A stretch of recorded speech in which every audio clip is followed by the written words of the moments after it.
I'm Nancy Rothwell, President and Vice Chancellor of the University of Manchester, but I still like to think of myself as a researcher, when I can manage to get time, of course.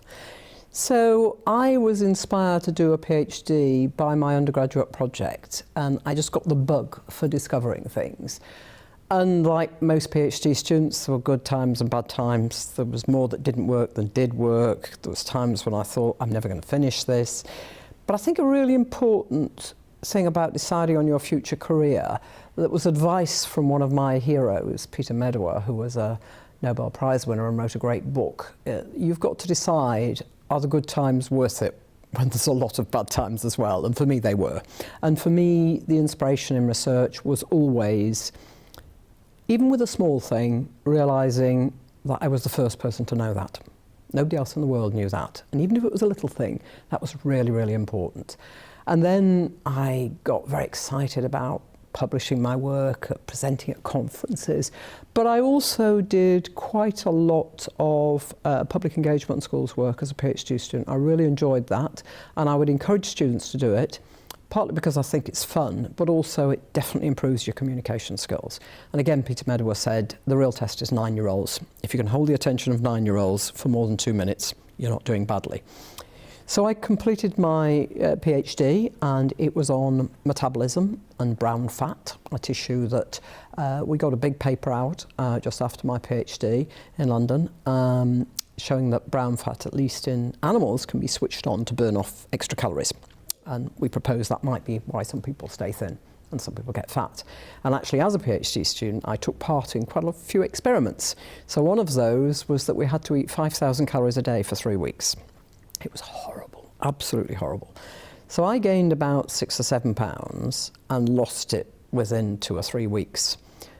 3 of my fellow students, 2 of which I'm in contact with now, gained 10 pounds and never lost it to this day.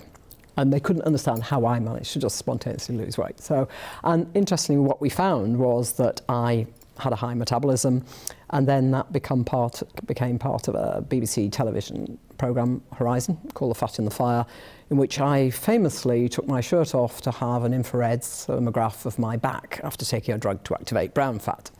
Something I shall regret for some time to come. But anyway, that sort of made me a bit more popular in terms of doing communications. I've done quite a bit of television and public communication.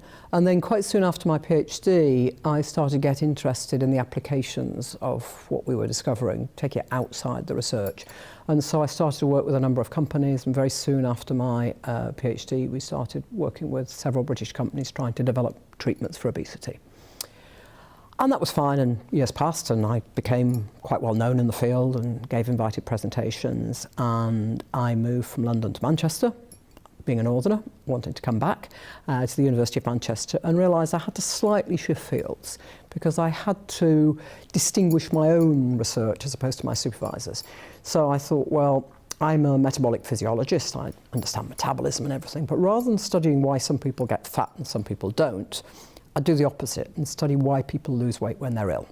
What is it that makes them lose weight?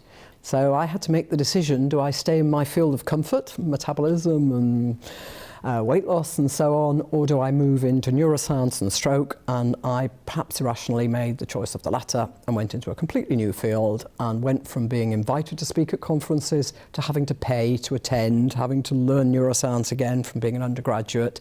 But it was probably the most refreshing thing I've ever done, because you go into a new field without any preconceived ideas, without any dogma around this is right, that can't be right. And it was a very new field. Immunology and stroke was very, very new. And it went on from there.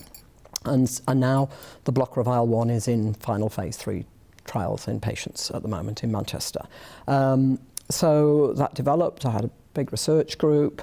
A number of years ago, I was interviewed for New Scientist, and apparently I said in the interview, I don't think it's new to me, I said, in response to how do you choose your career, I said, listen to your head but follow your heart. It's up in the Learning Commons, actually. By that I meant follow your passion. In other words, what excites you? And at the time, I changed fields slightly because that excited me. In the same interview, I was asked about my career aspirations. And at the time, I had a big research group, doing a lot of work with industry. I actually joined the board of a very major pharmaceutical company. I was working with a lot of biotech companies, doing some television. I'd done the Royal Institution Christmas lectures.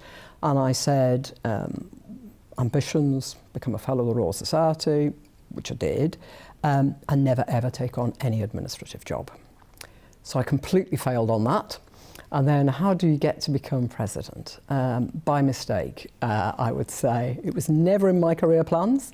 So when the two universities in Manchester merged and a new president came in, Alan Gilbert from Melbourne, for some reason he'd heard about me and he said, would I go for breakfast with him? Which I did. And he said, I'd like you to be vice president for research for the new university. And I said, no, I'm a researcher, I'm not going to do that. Anyway, over the next week or two, he worked on me, and sure enough, I became vice president for research. Then the next thing he said a few years later, I'd like you to be deputy president and deputy vice chancellor. I said, nope. Story's following now, and I became deputy president and deputy vice chancellor. And then Alan was very unwell, and he said he was going to retire, and so they were seeking global search for a new president. And everybody asked me if I was going to apply. And I said, no, I was not going to apply. Anyway, eventually I did, and I became president. And one short story I'll tell is, everybody said, well, why did you change your mind? Because you were adamant you were not going to apply. And the head of HR gave me a coach. And the coach was there to explore whether or not I was going to apply for the president's job. And I said, no, definitely not. We had lots of discussion. No, not for me. Don't want to do it. And I came back after Christmas and I said, I think I'm going to apply. And he said, what's changed your mind? And I said, reading a book. Most books like this I found are not particularly helpful. It's called Beyond the Boys Club, and it's by a very senior female coach. And the bit that struck me halfway through was that some men, but very commonly women, when they look at a big role, they look at what they can't do and not what they can do.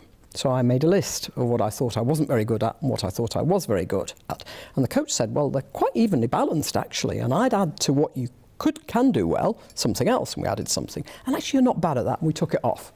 And so in the end I applied. I became president. And still I'm involved in research. I don't supervise PhD students now. I've supervised over 50. One of the things I decided was not fair was to supervise PhD students because they do require time when mine's a bit erratic because of things to do with being president. I'd never imagined in my wildest dreams I would ever be the Vice Chancellor of a university. My career plan was always to be a leading researcher and teacher, but throughout most of my career I've had research fellowships. But do I regret that? No, not at all. One of the things I've learnt is take advice, but don't always adhere to it. I was always told I was unfocused and did too many different things. I've realised now that's just me. So, as I said earlier on, listen to your head, but follow your heart.